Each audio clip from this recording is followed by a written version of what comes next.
Parliament के अंदर जहाँ भी कहीं मेरी जरूरत पड़ेगी तो मैं स्टेट में हो या ख़ास तौर पर गवर्नमेंट ऑफ इंडिया में बैठूँ घर पे तो बच्चे से ज़्यादा उसके माँ बाप परेशान होते हैं, वो बर्दाश्त नहीं कर सकते। आपने बदल गई तो उसकी आपने अपनी तरफ से अवेयरनेस कैंप वगैरह या जो आपकी ये फैसिलिटी हैं ये पहले नहीं होती थी, अब हैं एग्रीकल्चर। जिन्होंने ये यूनिट्स एस्टेब्लिश किए उन्होंने फिर मेहनत से चलाया कि रातों रात भेज दिए, क्या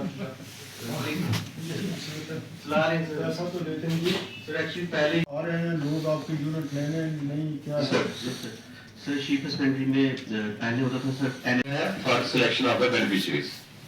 नहीं ठीक है, अच्छी बात है यार, आप जितना ट्रांसपेरेंट रहेंगे उतना ठीक है। जी सर, ऑडिटर हो जाती है इसमें तो आपको भी दिक्कतें हो जाती हैं, तो अच्छी बात है। उन्होंने फर्स्ट कम फर्स्ट का रखा है, यस सर, आपने ये रखा है तो ठीक है। अब जो करेगा अप्लाई तो लेगा, काम तो अच्छे हैं, लेकिन अब ज़माना वो नहीं रहा कि कोई अराउंड अबाउट 700 एप्लीकेशन अभी तक आ गई हैं। और ड्राफ्ट लास्ट से करेंगे सर इसमें first come first serve basis पे जैसे 5 लाख का परचेज कास्ट है तो 2.5 लाख रुपए सब्सिडी मिलती है उस बेनिफिशियरी को।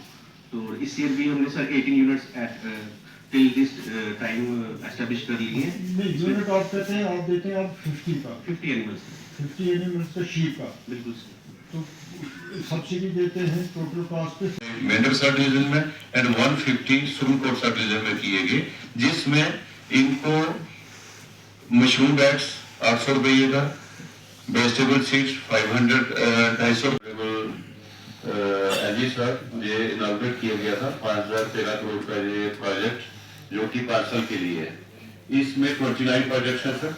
29 प्रोजेक्ट्स में 16 एग्रीकल्चर के हैं और जो बाकी के 13 हैं वो एलाइड डिपार्टमेंट्स के हैं, जैसे horticulture, animal husbandry, sheep husbandry, sericulture, fisheries. Sir ये डिफरेंट प्रोजेक्ट डिपार्टमेंट है सर। जी सर, कुछ डिपार्टमेंट्स हैं, कुछ प्रोजेक्ट्स हैं। आप करते होंगे सेमिनार वगैरह, या आप चलो पंचायतों में बन जाएंगी तो अवेयरनेस भी लोगों को हो जाएगी। तो हम तो कोई बड़ी सी चीज़ मतलब मैं समझना चाहता हूँ कि शीप यूनिट के लिए या डेयरी यूनिट के लिए वो एग्रीकल्चर वाले सर एग्रीकल्चर में सर हमारे 52,000 जो कि रोटेशनल बेस पे रोटेट की जाती है। एक ब्लॉक में एक पंचायत 3 दिन के लिए अवेयरनेस कैंप लगेगा।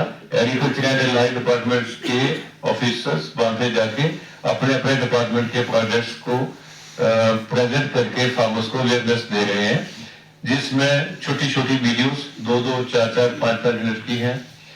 भेड़ पाले तो अब वक्त वो नहीं रहा, आप मेरे से बेहतर जानते हैं।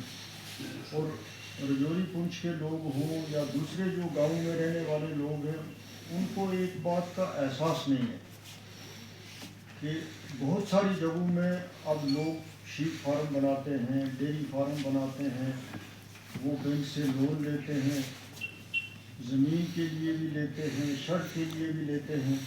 हमारे लोगों के पास ज़मीन भी अपनी है, शर्ट भी अपना, कोठा है, माल की जगह है, मगर वो इस काम को प्रेफर ही नहीं करते। हालांकि ये इससे बेहतर कोई काम नहीं है। जब बेरोज़गारी है, जब कोई रोज़गार का अल्टरनेटिव ज़रिया नहीं है। पहले गांव में मजदूरी मिल जाती थी, बीकन में काम मिलता था, PHE में मिलता था, PWD में मिलता था। आज तो मजदूर को मजदूरी भी नहीं मिलती। अब ये अच्छी चीज़ें थी, अपनी ज़मीन थी, अपना था, लेकिन अब लोगों को इंटरेस्ट ही कम हो रहा है। ये कश्मीर में बर्फ पड़ी थी उस सेक्टर में उन्होंने सभी डिसीज होगी आप मीटिंग करना। तो इसमें सर मोटा जितनी भी सेंट्रली स्पॉन्सर्ड स्कीम्स है आपने उनकी डिस्ट्रिक्ट में ठीक चल रही है उनकी परफॉर्मेंस, सिवाय हम RDSS और JDM में जैसे आपने कहा हम और मेहनत करेंगे। RTP सेक्टर की हमने 4 स्कीमों पर एक पकड़ बना ली है और हम लगभग दूसरे-तीसरे नंबर पे हैं पूरी यूटी में। JDM के अंदर जो एरिया छूट गया था उसका भी सोल्यूशन मिल गया है, एडिशनल DPR हमने बनाई है, उसके भी टेंडर लग के सेंक्शन आने के बाद उसको भी जल्दी काम किया जाएगा। हालांकि जो हमारे जो RDSS के काम है उसका टाइम अभी 25-26 तक है, लेकिन उस 25 तक है, तो उसके लिए भी हम पूरी कोशिश करेंगे कि उसको भी वापस बढ़ाएं। जैसा आपने हिदायत दी है कि जो यहाँ पे एग्रीकल्चर सेक्टर में, हॉर्टिकल्चर में और जितनी भी सेंट्रल स्पॉन्सर्ड स्कीम इन आती हैं एग्रीकल्चर राइट सेक्टर में, उस पर भी हम ज़्यादा तरजीह देंगे ताकि लोगों को इन्हीं तरीके से एम्प्लॉयमेंट जो है जैसे इन्हीं स्कीम से मिल जाए। BRO रोड के हवाले से DKG के स्ट्रेच में हमने 2 साल के बाद उसमें BT डालना शुरू किया है। 1 किलोमीटर जो है वो BT शुरू हो गया है, लेकिन मौसम मार्च में फिर से सारा BT हो जाएगा। अब प्रियाज में जो रोड बन रहा है उसमें जितने भी स्ट्रक्चर्स थे हमने MLA साहब की कोऑपरेशन के साथ उनको तोड़ा है और अभी सिर्फ 7 स्ट्रक्चर बकाया है, वो भी हम जल्दी से बना देंगे। नेशनल हाईवे के अंदर भी मार्च 25 तक हमारी कोशिश रहेगी कि हम टनल के अलावा जितना भी जो काम है उसको हम पूरा करने की कोशिश करेंगे। एक्विजिशन हमने पूरी कर ली है। इसके अथॉरिटी में तो आपको आता नहीं, अब ये BRO ने इस रोड को नेशनल हाईवे डिक्लेयर करवा दिया है। इसका नाम नेशनल हाईवे 144 करके कल तो BRO ही रहा है, BRO है, लेकिन ये नेशनल हाईवे पैसा उनसे लेते हैं। हाँ, ये डिक्लेयर हो ज़्यादा गया। पैसे वाले हैं। चलिए बस यही है सर, बाकी इस पर पहुँचेंगे। आप बार बार हमारी मीटिंग करते रहे, रिव्यू करते रहे, हम मार्गदर्शन देते रहे, हम इसको अच्छे से चलाएंगे। मेरे से तो जो खिदमत होगी। और यहाँ पे जिस तरीके से मीटिंग कर यहाँ के तामीराती कामों का भी जायजा लिया गया, क्या देखिए, यहाँ मेरे लिए ये मीटिंग करनी ज़रूरी थी। दिशा एक प्रोग्राम है, एक स्कीम है, तो उसके तहत मेंबर पार्लियामेंट को डिस्ट्रिक्ट में मीटिंग लेनी होती है और ख़ास तौर पे जो सेंट्रली स्पॉन्सर्ड स्कीमें हैं उनके बारे में मालूमात हासिल करनी होती हैं और उनके मामले में जो प्रॉब्लम्स हैं दिखते हैं तो कहीं अगर वो हमारी लेवल पे हों, गवर्नमेंट ऑफ इंडिया में हों, तो मैंने कोशिश करनी है कि वो चीज़ें दूर हों और वो स्कीम जहाँ पे उनकी जो अमल दरामद है उन पे वो स्मूथली हो। तो उसकी वजह से मेरी ये पहली फर्स्ट मीटिंग थी मैंने की, तो डिटेल मीटिंग यहाँ की लोगों के साथ और ख़ास तौर पे आजकल बिजली के हवाले से मैंने ऑफिसर्स को भी यही कहा, DC साहब को भी कहा कि लोगों को पावर के हवाले से आज परेशानी नहीं होनी चाहिए। ये सर्दियों का मौसम है और अगर इनको कोई कर्टेलमेंट करनी पड़ती है तो उसके लिए भी ये शेड्यूल बनाएं, लोगों को बताएं ताकि लोगों को पता हो कि किस वक्त बिजली में कट होगा, वो मेंटली प्रिपेयर हो। उसका भी किया। ख़ास तौर पे आप जो सड़कों की हालत है उसको भी मुकम्मल तौर पे समझने की कोशिश की। BRO को भी कहा कि बहुत ज़रूरी है BRO इस सड़क को जितना जल्दी हो उतना ठीक करे। जो मैं मुनासिब समझता था उनको इस सिलसिले में सजेशंस देनी मैंने वो भी दी।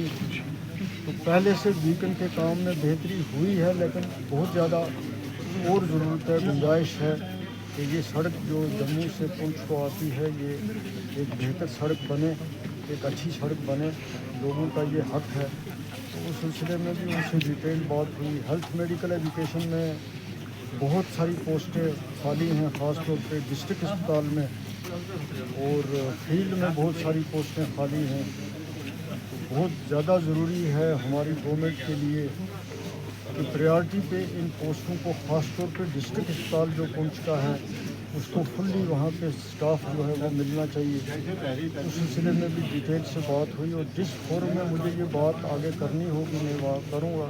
बाकी उसके अलावा एजुकेशन है, एजुकेशन सेक्टर में भी काफ़ी पोस्टें टीचरों की खाली हैं, लेक्चरर्स की खाली हैं। तो मैंने भी एक तफसील जानने की कोशिश की, तो मेरी मालूमात में भी इजाफ़ा हुआ। अब जो मेरे से होगा इस सिलसिले में मैं ज़रूर करूँगा। मेरे से पहले यहाँ चीफ मिनिस्टर साहब आए थे, उन्होंने यहाँ अपनी कैबिनेट के साथ, तो उनके नोटिस में भी ऑलरेडी ये चीज़ें हैं। तो मुझे लगता है कि इनका हल होना चाहिए और हुकूमत का भी फ़र्ज़ बनता है कि वो प्रायोरिटी पे इसका हल करें। MP साहब, जो मुगल रोड है, मुगल रोड के टनल का काफ़ी समय से आप लटका हुआ, इस बारे में क्या कर रहे हैं? मुगल रोड पे टनल बनेगा, डेफिनेटली बनेगा। मैं इस मामले में पुरुमीद हूँ। बाकी इसके मामले में फ़र्दर क्या प्रोग्रेस होगी मैं आपको वक्तन फ़वक्तन आगाह करता रहूँगा, लेकिन ये मैं यकीन से कह सकता हूँ कि बनेगा टनल।